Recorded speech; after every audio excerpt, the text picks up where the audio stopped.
Well, many of us have considered doing missionary work of some kind, but perhaps have not been able to make it happen. Well, there are opportunities to dip your feet in the water, so so to speak, through short-term mission trips. Today's guest has done just that. Joining us from the Edmonton area is Sheena Bartling. Sheena, good to have you with us. Hi, thanks for having me. It's great to have you here. So, you recently went on a short-term missions trip to Rwanda. And now, Yes. was that with the Summit Church in Edmonton? Yeah, you bet. The local church I go to in Edmonton. Okay. So, what was it that lit the spark in you to do a trip like this? I've just always had a heart for wanting to help others, and this opportunity came up, and I just felt like it was amazing opportunity for me and my daughter. She also went, my teenage daughter. So uh, to get out there and help others that are less fortunate in many ways, and just jump right in and give it a try. Right. Now, was that something called the House of Hope? Is that correct? Yeah, the main reason we went there is to work on the House of Hope. A couple of our pastors have started the House of Hope there, and they've been working on it for a few years. COVID kind of got in the way of the process of things, but Can you tell us kind of the scope of work that you did while you were there? yeah, we did a lot. We moved a lot of bricks, moved a lot of cement, sanding, and stuff like that. Did a lot of measuring, got the ceiling work done, and they have the doors on now. Just a lot of inner house work, and we had a lot of help from the locals, the kids in the area. They were just so happy to hop in and help out in any way they could. So it's just amazing. Wow, that sounds very rewarding. Can you tell us how this House of Hope ministers to needy women and children?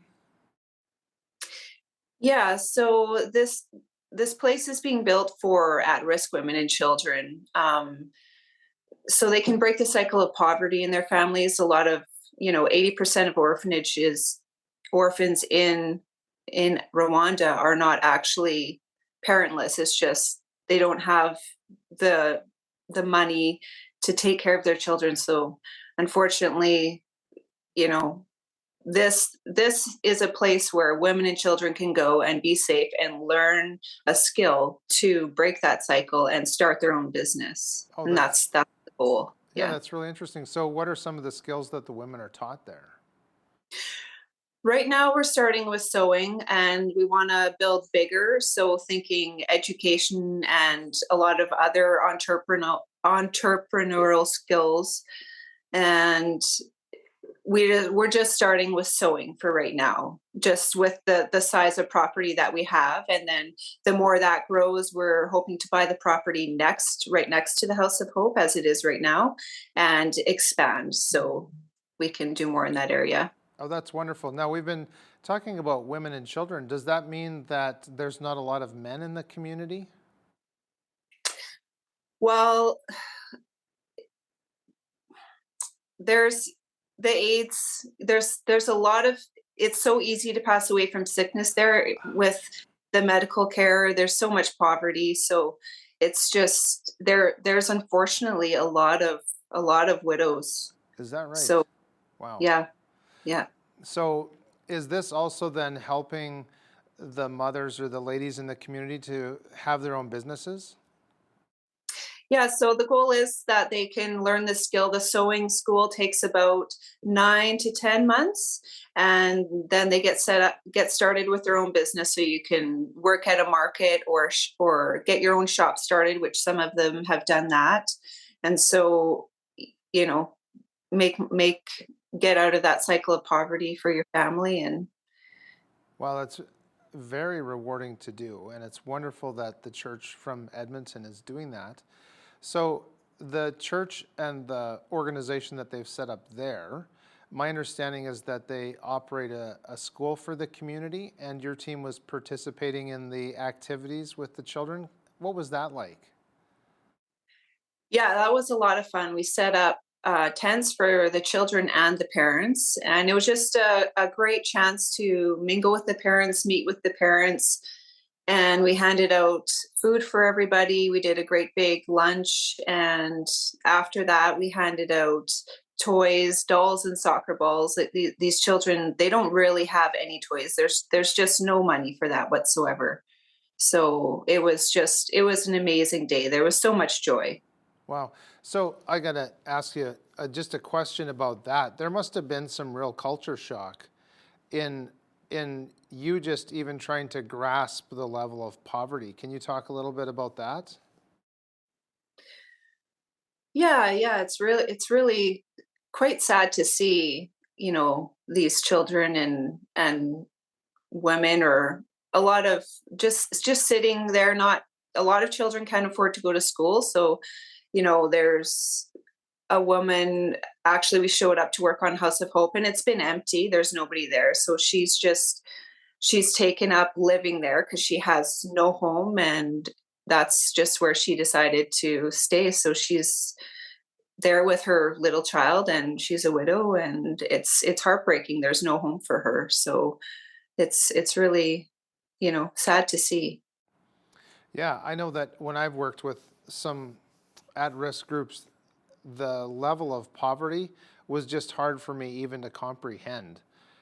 Now, I have read in prepping for this interview that the children actually make their own soccer balls out of Mhm. bundles of leaves. Is that right? And they tie them together with a string? Yes, I was really surprised to see that. I wasn't expecting that at all. But when you don't have any funds to buy anything, then that's their soccer ball. So it was really cool to see them in so much joy when we brought a lot of soccer balls. And they just don't have any money to buy any extra than the clothes on their back and the food that they have. So the balls, yeah, it was quite a shock. That just goes to show you that the poverty is huge there. Yeah. Yeah, and it's something that we don't really grasp, that's for sure. No, So, absolutely not. yeah, YWAM, Youth with a Mission, they also have a base in that area, and you spent a day with the YWAM crew reaching out to those in need, and you had a chance to pray with the sick. Can you share how that went? Yeah, so we went to the YWAM base for the day, and we spent a couple hours worshiping with them and touring the base and just letting a couple people know. Like, we had a couple teenage girls there, so it was really great for them to see. And we separated into groups of four, and we went out to all different areas that YWAM supports and in the villages. So just very lots and lots of poverty.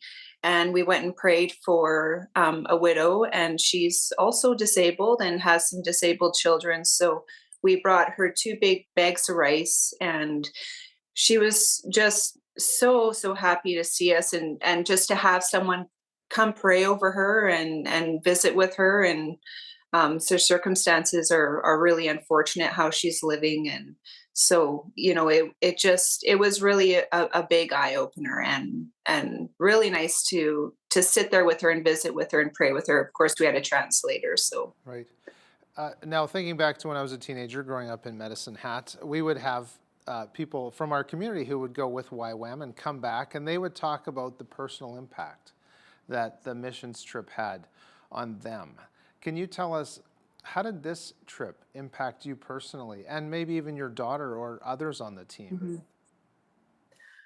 Well, I think the biggest thing, it's very vulnerable to, I think, step outside your comfort zone and go into a different region where it's a culture shock, and you're also there to help. So you're really just diving right in, and there's a lot of growth in that. So the biggest thing for me was, just how fortunate we are. That is a great reminder of how fortunate we are here, and the growth in my heart, and stepping into, you know, a lot of different areas of just praying for people and getting right in there is not something that we normally do back home, right? But when you're there, that's what you're there to do. And so there's a lot of growth in that. And that was the biggest thing for me, for So, sure. so being back in country now, has it changed your perspective in, let's say, shopping or the size of your paycheck versus taxes and disposable income? Could you talk a little bit about that change?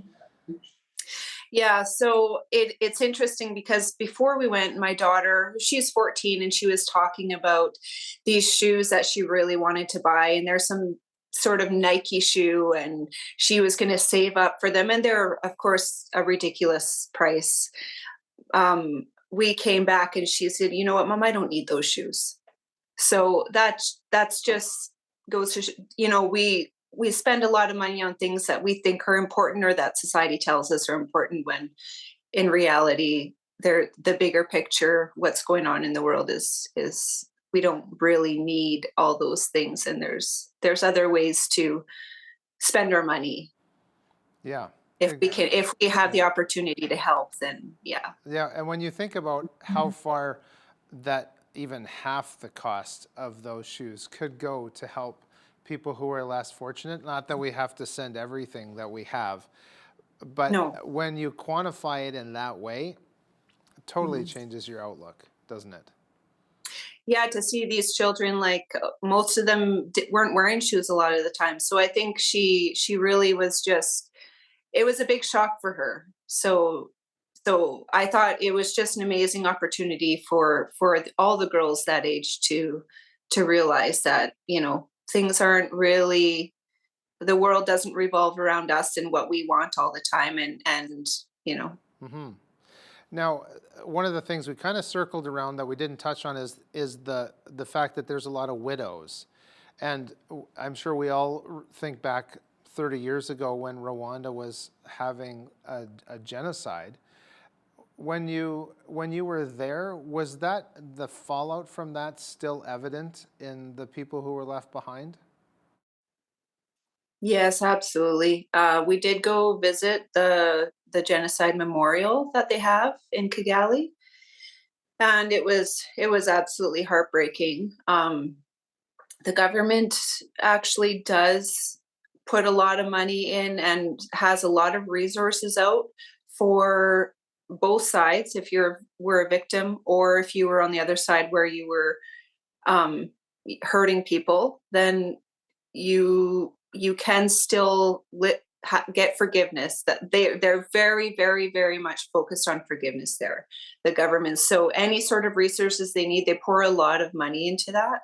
So forgiveness is very much focused on, and living as one is a big part of the route that they're going. And unfortunately, there's still a lot of people living in that anger, and that takes time, but there is a big emphasis on living as one and forgiving one another. So it was great to see that the government has so many support programs set up for everyone. Right.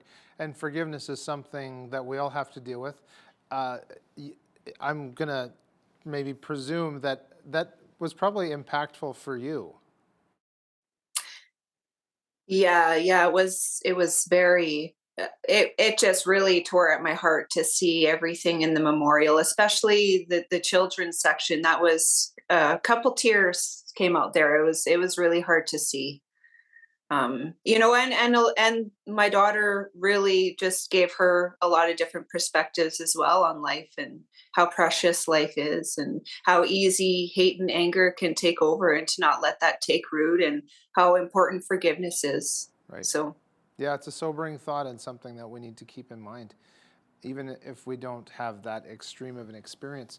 Now, if our viewers are watching and they're feeling some desire to help, is there a way that they can support House of Hope?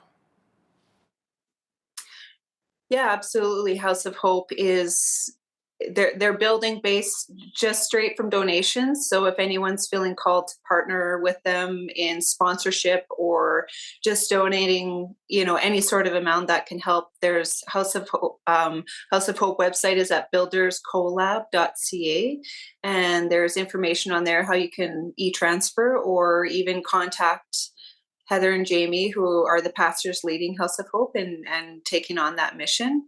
So you can also email them with any questions that you might have.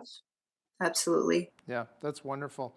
And I know that it's just a great opportunity to know of organizations like this, because we cannot even imagine in our first world life of what it is like to literally have no place to call home, right? Or literally have no food for 3 days.